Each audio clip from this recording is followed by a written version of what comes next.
Au fait, comment Dark Vador a pris le nom de Luke Skywalker?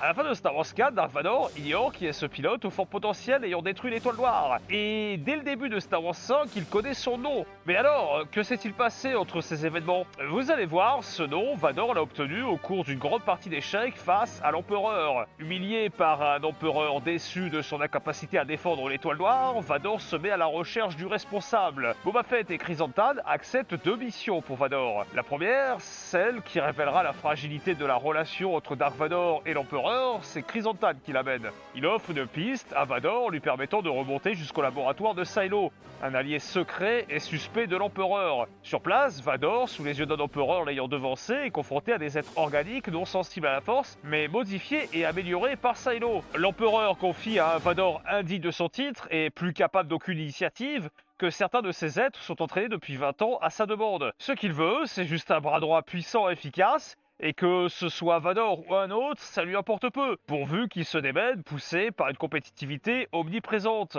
Dans une course aux bonnes grâces de l'Empereur, le camp de Silo d'un côté et Vador de l'autre tente le tout pour le tout, quitte même à trahir les intérêts d'expansion de l'Empire, voire même le voler. Dark Vador, en tacticien et guerrier impitoyable, l'emporte bataille après bataille face à son rival. Palpatine, sentant que Silo n'était pas de taille face à Vador, tente un coup de manipulation. Il avoue à Vador que ce même Silo avait participé aux opérations médicales lui ayant permis de survivre et d'obtenir un nouveau corps après son échec sur Mustafar. Devant cette prouesse scientifique, Palpatine voulait connaître tout le potentiel de Silo et l'avait encouragé à poursuivre ses recherches. Mais voilà qui était devenu trop puissant au sein de la division de recherche en armement avancé de l'Empire, et l'évincer aurait créé la discorde en son sein. Il fut donc plus aisé de l'éliminer après avoir démontré sa traîtrise. L'Empereur a donc orchestré cette rivalité pour que Silo montre toutes ses cartes, permettant ainsi de dénicher le trait qu'il serait poussé par son ego. Il savait que Vador ne faillirait pas face à ses pâles copies, et qu'il parviendrait à débusquer ce trait trop ambitieux. Mais Vador n'est pas dupe.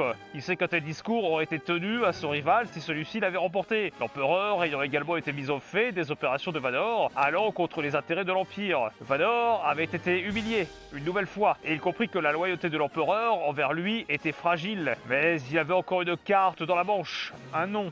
Skywalker, un nom trouvé par Boba Fett qui avait remonté les pistes et l'avait conduit jusqu'au pilote ayant détruit l'étoile noire, Luke Skywalker, mais qui avait échoué à le capturer. Vador venait d'apprendre qu'il avait un fils, et donc que Palpatine lui avait aussi menti sur la mort de Padmé. Ce jeu de piste aura même conduit Vador à une nouvelle confrontation avec Luke, durant laquelle son potentiel se confirmait. C'est clair, il avait encore un coup à jouer face à un empereur manipulateur, qui n'hésiterait pas à le remplacer si l'occasion s'en présentait.